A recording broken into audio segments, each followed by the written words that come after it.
이중선 의원님 나오셔서 질문하여 주시기 바랍니다. 질문 방식은 일괄 질문 답변 방식입니다.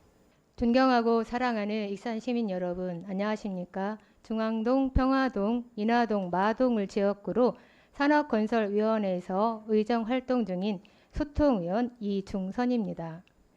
먼저 시정 질문을 할 수 있도록 배려해 주신 최종호 의장님과 선배 동료 의원님들께 감사의 말씀을 드립니다.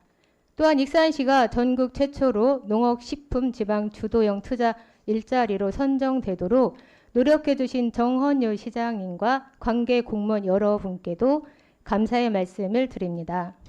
언제나 시민 곁에서 소통하고 어려운 이웃의 아픔을 보듬고 살피는 시민의 일꾼이 되도록 노력하겠습니다. 본 의원은 오늘 이 자리를 통해 3가지 질문을 드리고자 합니다. 첫 번째, 익산역앞 구도심 활성화, 두 번째, 구시장 지중화 사업 및 노상수도관 교체, 세 번째, 양봉농가 피해 전수조사 및 대책 마련에 대하여 질문하고자 합니다. 시정 질문이 우리 시민들의 알 권리를 보장하고 시정 발전 방향에 대해 깊이 있게 논의하는 자리인 만큼 시장님의 책임 있고 진솔한 답변을 부탁드립니다. 첫 번째, 익산역 앞 구도심 활성화를 위해서 익산시가 청사진을 제시해 주시길 바라면서 질문 드리겠습니다. 익산역 앞 구도심은 2000년대 영등동의 개발, 2010년대 모현동의 개발로 도심 공동화 현상이 심해져 현재에 이르게 되었습니다. 이러한 도심 공동화 현상으로 인해 상주 인구의 감소는 기존의 사회 투자의 기본시설, 교육시설, 주택 등이 유효화될 뿐만 아니라 공공투자의 정체를 초래하고 결국에는 불 꺼진 거리로 쇠퇴를 맞게 되면서 이로 인해 도시시설 및 인프라의 방치 문제와 구도심과 신도심 간의 지역 경제 격차 문제까지 발생시키게 됐습니다. 이처럼 다양한 문제점을 가지고 있는 구도심 공동화 현상을 해결하기 위해 익산시는 다양한 재생 사업을 시도했습니다. 그중 하나는 문화예술의 거리 조성 및 활성화 사업입니다. 문화예술의 거리는 익산문화관광재단이 문화예술의 시작과 끝이 이곳 중앙로 거리에서 모두 이루어지기를 염원하며 2012년부터 2019년까지 익산 문화예술의 거리로 명칭을 짓고 사업을 시작했습니다. 익산시는 문화예술의 거리를 조성하기 위해 지난 2012년부터 2019년까지 8년간 총 63억 원을 투입해서 1차로 문화예술의 거리 기반을 조성했습니다. 하지만 현재 익산 문화예술의 거리는 관광객은 물론 익산 시민들조차 외면하고 있는 곳으로 전락했습니다. 시장님, 2019년 익산 아트센터 근대 역사관, 청년 창업 공간 등을 갖추었다고 대대적인 홍보를 하지 않으셨습니까? 그럼에도 불구하고 지원 사업이 끝나고 난 뒤 사후 관리는 전혀 되지 않는 모습으로 날이 갈수록 활력을 잃어가는 문화예술 거리는 이름값을 못하게 됐습니다. 일부 상점들은 문이 굳게 닫혀 있고 영업 중인 상점들은 공방과 음식점뿐 거리에 전시되어 있는 몇 개의 조형물을 뺀다면 과연 이곳이 문화예술의 거리라고 부를 수 있을지 의문이 들 정도입니다. 더군다나 근처 주민들은 문화예술의 거리 인근의 아파트 개발로 문화예술의 거리 정체성이 사라지고 있으며 이로 인해 주민들은 익산의 역사를 담고 있는 솜리단길로 명칭 변경을 강력히 요구하고 있습니다. 일부에서는 평화동 LH 아파트가 완공이 되면 거리가 활성화가 될 것이라는 일말의 기대가 있기도 하지만 2025년 완공을 앞두고 있는 만큼 하루빨리 대책을 마련하지 않으면 상인들을 비롯한 인근 주민들 불만은 더욱 가중될 것입니다. 익산시는 중앙동 도시재생 뉴딜 사업의 일환으로 문화예술의 거리 입구 K2 건물을 매입한 후 지난해 5월 리모델링을 마치고 커뮤니티 라운지를 운영할 계획이었습니다. 하지만 현재 구체적인 목표를 포함한 실효성 있는 중장기적 추진 계획도 지지부진한 상태로 사업의 앞날이 오리무중 상태입니다. 익산시가 추진한다고 밝힌 닭 특화거리 조성은 현재도 개념 정도만 갖고 있으며 거점 시설 조성 이후 향후 계획은 소문만 무성할 뿐 방향성조차 잡지 못하고 있습니다. 이처럼 다양한 시도에도 불구하고 구도심 활성화에는 많은 어려움이 따르고 있는 것이 현실입니다. 익산역은 복합 환승체계 3단계가 추진되면 하루 이용자가 4만 명이 예상됩니다. 이에 본 의원은 철도 이용객들이 익산역에 내려 익산 구도심 지역 브랜딩을 보고 느끼고 체험하고 환승하는 체계를 서둘러 마련해야 한다고 생각합니다. 시장님, 익산역 앞 거리는 익산을 처음 방문하는 사람들에게 익산의 이미지를 함축적으로 보여주는 대표적인 장소입니다. 익산역 앞 구도심에 새로운 활력을 불어넣을 방안을 모색해 주시길 강력히 촉구드립니다. 이는 중앙동 전통시장 상권까지도 살릴 수 있는 시작점이 될 수 있을 것이며 새로운 변화만이 주민들의 화합과 자생력을 키워 지속 가능한 공간을 만들어 갈 수 있는 기반이 될 수 있을 것입니다. 섭리단길 명칭 변경과 익산역 앞 구도심 활성화에 대한 시장님의 명확한 답변을 말씀해 주시기 바랍니다. 두 번째 질문은 익산 구시장 지중화 사업 및 노상수도관 교체 필요성에 대해서 말씀드리겠습니다. 익산 구시장을 살펴보면 1910년대 처음 시장이 형성되었으며 1940년대에 정식으로 개설되어 대형마트 등 주 상권이 발달하기 전까지 익산시 최고의 상권으로 분야성을 이루었던 곳입니다. 이에 본 의원은 구시장이 예전의 활력과 명성을 되찾기 위해서는 우선적으로 거미줄처럼 엮인 전선과 전신주 등의 지중화 사업이 하루빨리 이루어지면서 동시에 상수도관 교체의 필요성에 대해서 강조하고 싶습니다. 그간 지중화 사업은 지자체와 한전이 사업비를 절반씩 부담하는 방식으로 진행됐으나 그린 뉴딜 사업 이후 지중화 사업은 2021년부터 2025년까지 총 2조 원의 투입이 되는 사업으로 기존 한전과 지자체가 절반씩 부담하던 분담 비율을 한전 50%, 지자체 30%, 국가 20%로 변경해 지자체의 부담이 줄어들게 됐습니다. 한전 관계자에 따르면 익산시에서는 2021년부터 매년 서너 개의 지중화 사업을 신청해서 2개 정도의 사업이 선정된다고 밝혔습니다. 그간 익산시에 선정된 사업의 내용을 보면 2021년 왕복초 지중화 사업, 선화로 지중화 사업, 2022년 영등초 동산초 지중화 사업, 2023년에는 익산시청 지중화 사업 등이 있습니다. 하지만 지중화 사업이 초등학교 근처 그린 뉴딜 지중화 사업에 집중되어 있어 침체를 겪고 있는 구시장 상인들에게는 아쉬움이 배가 되고 있는 상황입니다. 시장님, 전통시장도 그린 뉴딜 사업의 대상입니다. 구시장이 지중화 사업의 혜택을 누릴 수 있도록 준비에 철저를 기해 주시기 바랍니다. 본 의원은 다음에 4가지 이유로 하루빨리 구시장 지중화 사업이 이루어져야 한다고 생각합니다. 첫째, 안전성입니다. 지중 전선은 지상에 비해 기상 조건에 덜 영향을 받고 자연재해로부터 보호됩니다. 이로 인해 전력 공급의 안전성이 향상되고 오래된 시장에 취약한 화재 위험을 줄일 수 있습니다. 둘째, 도시 환경 개선입니다. 지중 전선은 도시의 전망을 개선하고 미관을 향상시킵니다. 전선이 지하로 이동되면 지상에 걸려있는 전선으로 인한 시각적 혼란과 혼잡을 해소할 수 있습니다. 이는 도시의 조경과 도시 계획에 긍정적인 영향을 미칩니다. 셋째, 도로 및 보행자 환경 개선이 됩니다. 지중 전선을 통해 도로의 전선 체계를 제거하면 도로의 안전성이 향상되고 보행자 및 운전자의 편의성과 안전이 향상됩니다. 전선 체계의 지중화는 도로 공간의 효율적인 활용을 도모할 수 있습니다. 마지막으로 재개발 및 도시 재생 기회가 됩니다. 전선 지중화는 기존 도시 공간의 재개발과 도시 재생을 촉진하는 기회를 제공합니다. 기존 전선을 지하로 이전함으로써 지상 공간을 확보하고 쾌적한 도시 환경을 조성할 수 있습니다. 더불어 구시장 활성화를 위해서는 지중화 사업과 함께 진행되어야 하는 사업이 있는데 바로 노상수도관 교체 사업입니다.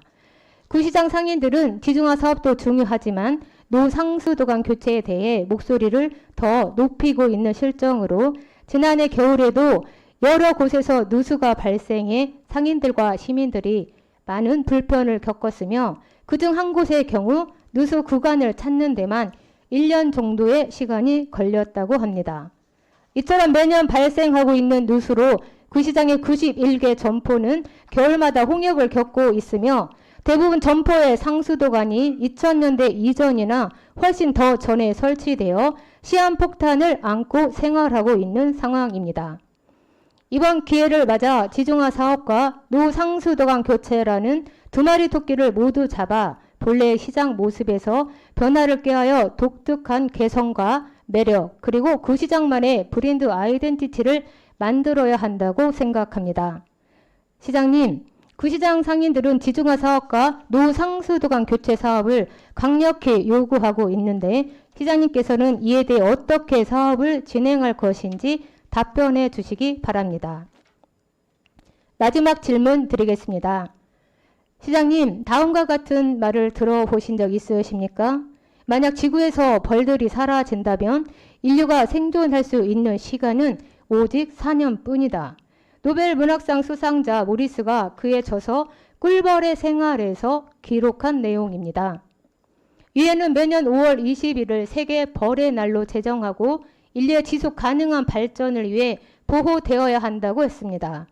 유엔 식량농업기구에 따르면 꿀벌은 전 세계 17만 종의 식물 수분에 기여하며 인간이 먹는 전체 식량 생산의 33%가 꿀벌의 수분 활동에 의존하고 있습니다.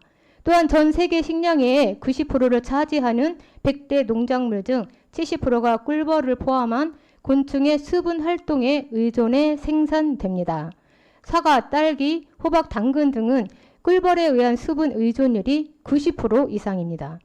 이처럼 꿀벌의 실종은 수분 활동에 의존하고 있는 주요 작물들의 감소와 심각한 식량 문제로 이어질 수 있다는 의미입니다. 이 말은 곧 농작물을 인공 수정을 통해 생산해야 한다는 뜻입니다.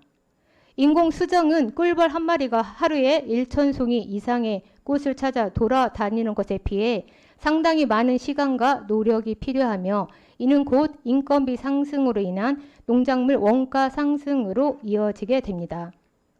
국내에서는 2023년 초 약 140억 마리의 꿀벌이 사라진 것으로 추정되고 있으며 지난해도 9월과 11월 사이에만 100억 마리의 꿀이 2021년도에는 78억 마리의 꿀벌이 사라져 군집이 무너지는 꿀벌 군집 붕괴 현상이 매년 지속되고 있습니다. 익산시에서는 23년 5월 기준 160호 약 2만 1천 군의 양봉 농가가 등록되어 있으며 이는 도내 5번째 규모입니다. 우리 시의 피해 현황은 지난해 12월부터 올해 3월까지 82호 약 9천 군에 달하고 있으며 대략 2억 마리가 집단 폐사한 것으로 나타났습니다. 시에서는 양봉 농가 피해가 이상 기온으로 인한 꿀벌 이탈, 응애 방제약 내성, 말벌 피해, 밀원수 부족 등 다양한 원인을 찾고 있지만 근본적인 원인은 파악되지 않고 있는 상태입니다. 본 의원이 지난 5일 행정사무감사 기간에 피해 양봉 농가를 방문하여 민원을 청취했습니다. 농가의 말에 따르면 최근 열흘 이상 지속적으로 꿀벌이 집단 폐사를 하고 있으나 아무런 대책도 세울 수 없고 시에서도 시료 채취 후 마땅한 조치가 없어 마냥 하늘만 원망하는 수밖에 없다며 억장이 무너지는 마음이라고 합니다. 현재 양봉 농가에서는 보상 대책에 앞서 꿀벌 집단 폐사의 정확한 원인을 파악해서 대책을 세워야 한다고 말씀했습니다. 익산시의 지난해 양봉산업 지원 현황은 6개 사업에 6억 5,800만 원을 지원했습니다. 지원 사업으로는 고품질 양봉 기자재 지원, 양봉 농가 꿀 생산 장비 지원, 말벌 퇴치 장비 지원 사업 등 다양한 사업을 지원했지만 폐사 원인이나 피해 양봉 농가에 대한 지원은 없는 상태입니다.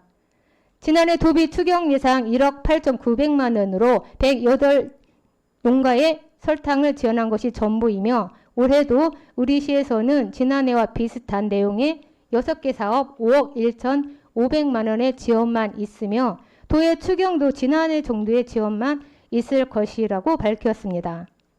꿀벌이 사라지고 있는 것은 지금 전국적인 현상으로 대책 마련이 쉽지 않다는 것을 알고 있습니다. 하지만 우리 시에서라도 농가 피해에 대한 정확한 조사를 하고 그에 대한 피해 대책을 마련한다면 양봉 농가의 시름을 조금이라도 덜어줄 수 있다고 생각합니다. 시장님, 양봉 농가에 지원을 하기 전에 선행되어야 할 것은 실질적인 현황을 전수조사하는 것입니다. 그 이후 실태에 맞게 지원 체계를 구축해야 하는 것이 맞지 않겠습니까? 앞으로 양봉 농가에 대한 익산시의 정책 방향을 말씀해 주시기 바랍니다. 아무쪼록 오늘 본 의원이 질의한 내용들이 익산시와 익산 시민의 행복 증진에 보탬이 될 수 있기를 바라며 이에 대한 시장님과 공직자 여러분들의 적극적인 관심과 협조 부탁드립니다. 이상으로 시정 질문을 마치겠습니다. 끝까지 경청해 주셔서 감사합니다. 이중선 의원님 수고하셨습니다. 시장님께서는 발언 때에 나오셔서 답변하여 주시기 바랍니다. 예, 익산시장 정원율입니다. 평소 발로 뛰는 아주 부지런한 의원이라고 소문난 우리 이중선 의원님께서 현장 방문까지 곁들여서 적절하게 문제 제기를 이제 해주신 거 여기에 대해서 항목별로 설명을 드리도록 하겠습니다. 먼저 구도심 활성화 방안은 굉장히 시적절하게 지적을 많이 하셨죠. 우리 익산은 다른 지역의 구도심과 다르게 구도심이 발전의 핵이거든요. 철도역이 구도심에 딱 붙었는 데로 익산밖에 없어요. 거기다가 국철, 그다음에 KTX, 또 각 노선들 다 집중되어 있기 때문에 구도심을 잘 살려야만이 익산이 살 수가 있다. 다른 지역의 구도심하고는 질이 다르다. 뭐 그 문제인식을 잘하신 것 같아요. 저희도 그래서 구도심을 활성화하기 위해서 지금 다각적으로 사업을 추진을 하고 있습니다. 그 첫 번째는 구도심의 그 청년의 거리로 만들려고 그래요. 구도심을 청년들이 모여드는 도시. 그래서 먼저 다산 네트워크스하고 업무 협약을 해서 R&D 센터 분수를 우리 구도심에 듭니다. 청년시청 근처에 들어옵니다. 그래서 철도를 이용을 해서 그 사람들이 판교 IT 밸리에 취업을 할 수 있게끔 그렇게 저희들이 구상을 해서 지금 인원 그 근무 인력을 지금 모집을 하고 있습니다. 공고를 지금 한 차례 낸 걸로 알고 있는데요. 그렇게 하고 또 하나는 거기에 지금 구경찰서 그 공유지 개발 그 부지에다가 저희들이 임대형 지식산업센터를 지어서 거기에 홀로그램 사업, IT 기업, 벤처 기업들을 전부 다 입주를 시킬 겁니다. 그것은 이미 사업이 지금 선정이 된 걸로 이렇게 알고 있어요. 그래서 이제 그것도 진행이 되고 거기에 지금 또 청년몰 만들어 놨죠. 청년시청 만들어 놨죠. 청년들이 구도심에 오면은 자기들 고민거리는 다 해결이 된다. 이런 인식을 심어줄 수 있을 정도로 구도심을 청년의 거리로 지금 꾸며나가고 있다 하는 말씀을 드리고 그것만 가지고는 되는 것이 아니죠. 구도심은 무엇보다도 철도 관광객 끌어들일 수 있는 그 관광산업을 활성화시키는 것이 중요합니다. 지금 문화예술 거리를 말씀하셨는데 단편적으로 그거 하나만 가지고는 구도심 관광산업을 살릴 수가 없어요. 그래서 저희들이 문화예술 거리를 비롯해서 거기에 중앙동 거리 또 솜리 근대역사 문화지구 그다음에 구시장 남부시장 그게 또 춘포 근대역사 문화유산들 연결시켜서 관광 벨트를 지금 조성을 하고 있습니다. 이 지역에는 여러 개 사업이 진행되고 있어요. 도시 재생 사업이 진행되고 있죠. 솜리 역사문화 지구 조성 사업이 진행되고 있죠. 그다음에 샛들마을 사업이 진행되고 있죠. 또 하나는 거기에 이제 그 나머지 지금까지 말씀드렸던 것은 하드웨어 사업인데 그 안에 소프트웨어 프로그램 운영하는 것이 더 중요하지 않습니까? 프로그램 운영하는 사업으로 우리 문화도시 사업이 그 지역을 중점적으로 좀 추진이 되고 있습니다.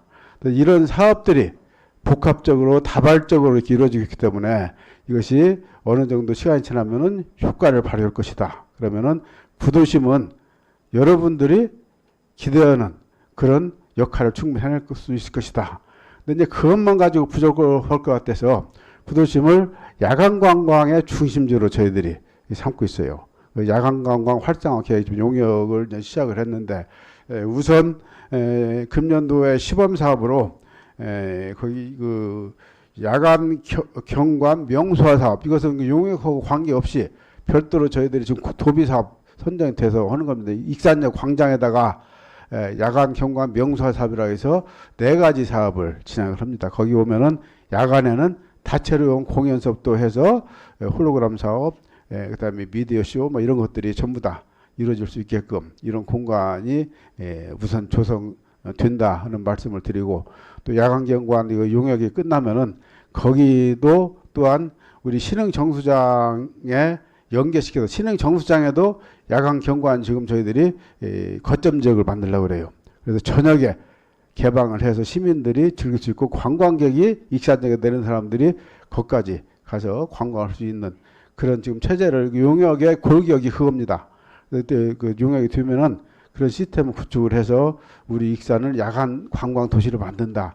이것은 이미 우리가 미륵사지, 백제왕궁, 또 그다음에 성당의 교육 세트장에서 야간 경관 관광을 해봤잖아요. 얼마나 반응이 좋았습니까? 그런 자원들하고 연결시키면은 익산이 야간 관광의 중심지가 될 수가 있다. 그러니까 주간 관광하고 다른 점은 야간 경광은 오면은 일단 자고 갈 수밖에 없는 것이기 때문에 체류용 관광하고도 또 연계가 됩니다.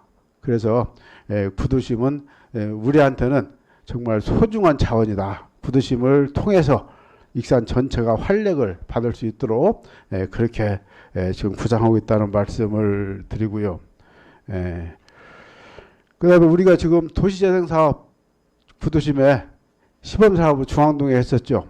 거기 정말 잘했다 해가지고 대한민국의 수범사례, 모범사례가 돼서 저희들이 대한민국 도시혁신 박람회를 유치를 했지 않습니까? 도시혁신 박람회가 도시 그 재생사업이 잘 된 지역을 선정을 해서 다른 그 자치단체들 벤치마킹할 수 있게. 그래서 올 가을에 여기서 진행이 되는데 한 5만 명 정도가 좀 방문을 하게 됩니다. 이게 3박 4일간 익산에 머무르게 돼요. 이것도 우리가 도시재생사업이 성과를 거두고 있었기 때문에 청년시청을 비롯해서 글로벌 문화관, 그다음에 또 청년물, 또 이런 그리고 또 엠바이크 좀 잠시 얘기하겠습니다만 식품문화 연구원 이런 것들이 아주 성공적으로 잘 운영이 되고 있기 때문에 중앙에서도 익산의 도시재생사업을 주시하고 있다. 그래서 익산의 도시재생사업이 유일하게 6개 지역이 선정이 됐습니다. 아마 대한민국에 이렇게 많은 지역이 선정된 지역이 없을 거예요. 그 정도로 익산이 도시재생사업을 잘하고 있다. 그런 말씀을 드리고요. 그 다음에 특화거리 말씀을 하셨어요. 그 특화거리를 인위적으로 만든다는 것은 굉장히 이제 어려운 것입니다. 지금 군산에 짬뽕 특화거리 만든다고 그동안에 숱한 투자를 했는데도 아직도 잘 안 되고 있지 않습니까? 사업하는 것은 우리 관공서가 필요하다고 해서 업자들이 따라오는 것이 아니기 때문에 자기도 필요에 의해서 하기 때문에 필요한 요건을 만들어줘야 된다. 그래서 우선 저희들이 방식을 바꿔서 저희 지역에 하림 있지 않습니까? 하림을 이용해서 거기에 하림 기업을 거점 상점을 만들어 놓고 거기를 토대로 해서 뻗어나가게 만들어야 되겠다. 지금 수원의 통닭거리도 보면은 원조 50년 된 원조 그 통닭집이 있어요. 그 집을 중심으로 해서 11개 통닭집이 만들어지면서 통닭거리가 됐지 않습니까? 우리도 여기에 지금 하림 계열사는 엠바이코가 지금 그 이번 달에 인테리어 착공을 해서 8월이면은 7월 말인가요? 7월 말이면은 거기에 이제 오픈합니다. 정말 하림의 모든 닭 요리를 거기서 선보일 거예요. 그래서 거기서 성공 모델이 만들어지면은 많은 닭 요리를 관심을 가진 업자들이 관심을 가지게 될 거다. 그러면 우리는 어떻게 할 것인가니? 시에서는 임대료하고 인테리어 비용 같은 것을 기본적인 것을 지원을 해주고 그 구역에 들어가는 업체에 대해서는 그다음에 하림에서는 생닭을 당일날 잡은 날 싱싱한 생닭을 그것도 원가로 제공을 해주도록 합의가 되어 있고, 그 다음에 요리 지도를 우리 식품문화교육원 있지 않습니까? 거기서 요리 지도를 또 할인해서 또 해주시기로 했어요. 그러면은 그 지역에 닭 관련 가게를 열고자 하는 사람들한테는 실질적인 도움이 될 것이다. 이렇게 여건을 만들어 줘야 가게들이 들어오는 것이지, 우리가 인위적으로 해서 들 일이 아니다 생각을 해서 지금 저희 전략을 바꿔서 하림의 엠바이콘이라는 그 사업장을 익산으로 유치했다 하는 말씀을 드리고, 그걸 통해서 이제 본격적으로 저희들이 닭 특화거리 조성 사업을 할 겁니다. 그 이제 조만간 예산도 그 의회 요청을 할 것인데, 거기에 우리가 해줘야 될 것은 아까 말씀드렸듯이 거기에 임대료, 그다음에 인테리어 비용, 이 정도는 시에서 지원을 해줘야, 초기 비용을 줄여줘야 업체들이 들어올 수 있다 하는 말씀을 드려서 이 자리를 빌어서 부탁의 말씀을 좀 드리고요. 섭리단길 명칭 변경은 일부 그런 말씀들을 하신 분들이 있는데, 명칭 변경은 조금 저희가 숙고를 해야 될 것 같아요. 그래서 이거야말로 공론화 과정이 필요하다. 그 여러 사람들이 공감을 할 때 명칭을 바꾸는 것이 맞지, 명칭을 자주 바꾸면 오히려 혼란만 오고 그럴 수가 있기 때문에 지금 말씀하신 의견을 충분히 받들어서 저희들이 그래서 추진을 하겠다 하는 말씀을 드리고요. 구시장 지중화하고 노관 교체하는 거, 사실 이제 지중화하는 것을 지금 요구하는 지역이 많아요. 많은데 지금 우리 이중선 의원님이 새로 좀 정보를 주신 것은 그린 뉴딜 사업을 하면은 국비 20%가 추가로 지원되기 때문에 시비 부담이 줄어들지 않겠느냐, 그런 말씀을 하시는데, 그린 뉴딜 사업이 전통시장이 그린 뉴딜 사업에 선정되려면은 아케이드 사업을 같이 해야 돼요. 아케이드 사업을 하려면은 자부담 10억 원 국비 지원이 드는데, 그 중에 1%는 아니 10% 1억 원은 자부담을 해야 되는데, 구시장에서는 자부담 문제 때문에 자기들이 아케이드는 못 하겠다. 그렇게 하면은 결국 그린 뉴딜 사업 때 못 하는 거죠. 그래서 우리는 그래도 우리 이중선 의원님이 모처럼 제안을 해주셨는데, 이걸 가지고 또 그 사업 안 된다고 해서 중단할 수가 없어서 우선순위 이제 여러 지역이 이제 지금 대기하고 있는데 우선순위를 좀 바꿔서라도 빨리 지중화를 우선적으로 지자체 요청 사업으로, 이게 이제 국비 지원 없이 시비로 하는 걸로 그 지자체 요청 사업으로 해서 그 추진을 하겠습니다. 그리고 그 지중화 할 때 같이 하수관로를 같이 상수도 노후관 교체를 같이 하는 걸로 이렇게 추진을 해보도록 하겠습니다. 그 양봉 피해 문제는 이게 전 세계적인 문제이기 때문에 뭐 저희들이 원인을 정확하게 파악하고 하는 것은 좀 한계가 있을 걸로 보여져요. 이제 최근에 지난 5월달에 유엔의 그 그린피스에서 원인을 이제 발표한 거에 의하면은, 우리 이중선 의원님도 질문 과정에서 말씀을 하셨습니다만은, 이제 기후 변화에 따라서 양봉 계절이 불일치하고 이상 기온 등 꿀벌의 질병이 발생하고, 또 해충들의 방제하게 내성이 생기고 밀원수가 부족하고 이런 복합적인 원인이다, 이렇게 이제 발표를 한 적이 있는데, 이제 이중선 의원님은 정밀 조사를 통해서 익산 지역에 그 양봉 피해 원인을 정확히 분석을 해야 대책이 나올 것이 아니냐 했는데, 그것은 좀 저희 혼자 힘으로 원인을 밝히는 것은 어려울 것 같고, 국가적으로 또 세계적으로 공조를 해가면서 저희들이 할 수 있는 역할은 하겠다 하는 말씀을 드리고, 그동안에 저희들이 이제 뭐 그 취해온 조치에 대해서는 우리 의원님이 질문 과정에서 다 설명을 해주셨는데, 추가로 저희들이 피해 조사를 좀 더 해서 금년도에 저희들이 지금 도비 포함해서 3억 4천만 원을 별도로 확보를 했거든요. 그것은 농가들한테 직접 지원되는 것이기 때문에 피해가 간 만큼 거기 상응하는 그런 그 지원을 할 수 있도록 바로 금년 추경에 편성을 해서 실태조사부터 들어가겠습니다. 그래서 실험하는 양봉 농가들 좀이라도 도움이 될 수 있도록 노력을 하겠고요. 그 이외에도 뭐 많은 노력을 저희들이 뭐 해오고 있습니다만은, 저도 역부족은 느낍니다. 굉장히 이게 지금 기후 변화 관련 문제이기 때문에 어떻게 저희가 참 이러이도 못하고 저리도 못하고 우리 농가들 참 볼 때마다 안타깝기만 한데, 또 우리 농가들 한 60% 가까이가 지금 피해를 보고 있더라고요. 양봉 농가 60% 가까이가. 그분들에 대해서는 실질적으로 힘이 되고 도움이 될 수 있도록 다각적으로 노력을 해보겠습니다. 좋은 지적해 주셔서 정말 감사드립니다. 고맙습니다.